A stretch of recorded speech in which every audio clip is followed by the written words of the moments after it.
Alright, what's going on everybody, it's Liam here and welcome to today's video on the channel. And in today's video we have the patch notes for the recent PvP season.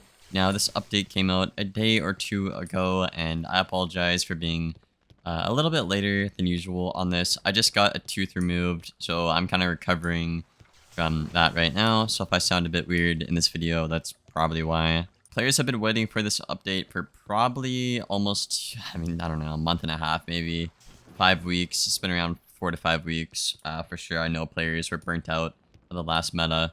So players are really happy to see this update, and I think this is what the community has been asking for a while in terms of PvP. So yeah, let's get into the spell changes right away.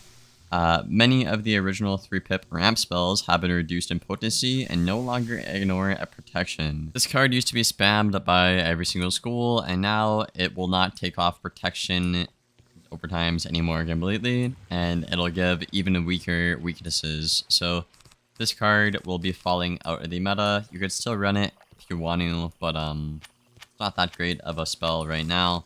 The best way to counter protected overtimes would be Kraken right now. Also, we're looking at like Betrayal. It used to be 40 and now it is 15%. So you're not going to get one-shotted by Myth as much. Ramp treasure cards are no longer available at the PvP or guild vendors.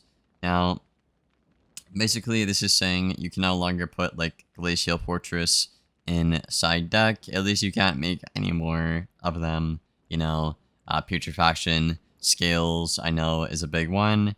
But to compensate for that, they added rank 4, 5, and 6 utility path B spell treasure cards to those vendors. So what they want you to do here, guys, is they're basically saying, hey, you're using ramps a bit too much and not in the way as we anticipated you would. We want you to use these path B spellment spells to actually counter rather than use the Rishambos. And on paper, I'm kind of down for this, but at the same time, dual scrolling is not that good right now, and some things are just way better than others, you know? Rank 1 to 6 utility path B spell treasure cards are now tradable and auctionable, so that's huge. You can sell these at the bazaar, which obviously will help with the economy of the TC as well. You might see these, you know, in GTP or trading things, you know, on the Empower black market potentially as well, so that's pretty cool. I'll dive deep into the spell changes here in just a moment, but Beast Moon, we also have the Myth Colossus Egg go from 200 to 50, which I guess is pretty cool. I think that Myth Colossus was pretty good when I played Beast Moon.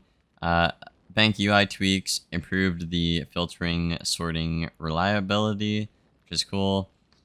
Move to backpack buttons should now work properly, even if the bank is full. That's cool. A couple of bug fixes right here in this area as well. You can pause and read those if you would like to.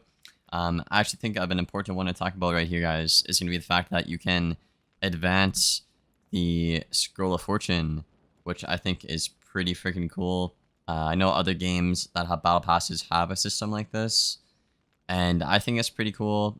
You know, you'll have to buy the scroll and then, like, you know, buy crowns to advance it, but you don't have to, you know. I probably will buy it and advance it on a couple of characters because I do want the strengthening runes to craft a couple more gauntlets and maybe the power claws. So I don't think this is bad, you know. I think this maybe makes decathlon gauntlets or, you know, power claws more pay to win, as in like you can pay to get them rather than just grind, you know. Then yeah, you know, just more things down here, like, you know, further rate my stitch rating restrictions, spellements, Polaris bugs, and there's recently a bug this month with your timers and your mounts. If you lost any, you could contact customer support and they'll help you get that back. I know I had like a pet elixir on, and I couldn't pause it or anything, so I might have to email CS about that because I think what it was is there's like an event on, like double pet XP, but your potion wouldn't pause or keep running or something like that, or I don't know, but pretty cool to see. Alright guys, so I'm going to be honest about this whole thing. There is a lot of spell changes as you can see here, and I just want to say real quick, good job on Kingsall for, literally doing the most here. It did take a lot of time, but I'm just going to quickly go through what's like important, at least for PvP. Putrefaction got nerfed pretty hard, as well as Contagion, so we still don't know if healing's going to be broken or not still. But we do know that Blade Schools are going to get a lot better with the Putri nerf. Jin's Electricity got nerfed from 55 to 15%. Oni's Forge got nerfed pretty heavily, actually, which I find odd. This spell has only... Oh, that's crazy. Has this spell gotten nerfed 3 or 4 times ever since the start of 5th Age? That's so crazy to me, bro. They should just put this back to how it was in the first place. Like, with like the 1, 2, or 3 shields, depending on how many there was. That was way better. Oni's Forge is so bad now. Waller Blades is from 25 to 20. End Fortress. Vex is actually 25 to 10. So Fortress is now objectively the better weakness counter between Vex and Fortress. Oni's Destruction, 40 to 15%, which is pretty cool. Tranquility no longer ignores protection. And the heal is also not as big as well, guys. Naturalism, Blades reduced from 55% to 15%. Illusion and Betrayal obviously got nerfed from 40% to 15%, which is cool. And I think another one that's interesting is Jin's Defense got nerfed from 25 to 20. Now, this is starting to get into red flag territory, you know, in terms of like how low the shield value is. It still might be used because, again, it's just a really solid shield counter and it can keep you in the game. But we'll have to see about that. Kraken got a pretty substantial buff this update as well. And Dark and Stormy and Berry Surprise. Now, I actually had somebody DM me saying, Liam, Storm got nerfed this update. And it might look like that at face value.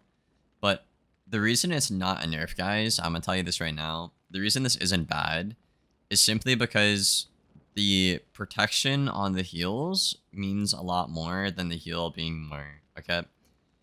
Right now, this update, I'm still getting 1900, almost 2000, very close to 2000 value on a Dark and Stormy, and, you know, around 800 to 1000 on a Berry, you know?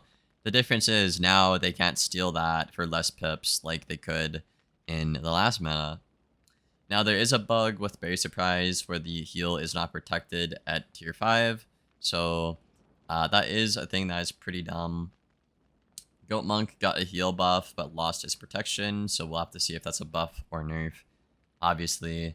And obviously the rest of the life shads got the same treatment, heal buff but lost protection, so we'll see maybe Snowdrift and Clockwork still be a thing in the meta, but it'll be good against life, which is already a good school, unlike Storm. So, you know, the lives and the lives will have to deal with the balances and the ices, I guess, getting their heals stolen. That'll be kind of funny to watch. Elephant got nerfed as well this update. Nathib Scarab got buffed. I think Pirate actually works as intended now, which is pretty freaking cool. And Colossus got a pretty big nerf. Basically, it does 5 less damage. Wow, dude, such a big deal. And the traps got reduced by 30%, so pretty cool stuff, guys. Really nice update. I'm really content with this, honestly. I think Shadow Gauge is probably the next thing to look at. I think having Shad Gear is way too impactful on the game right now, in my opinion. But that is for another video and another topic. I hope you guys enjoyed the video. If you made it this far, leave a like, rating, and sub. And I will see you guys on the next one. Thank you for watching, and as always, take care, y'all.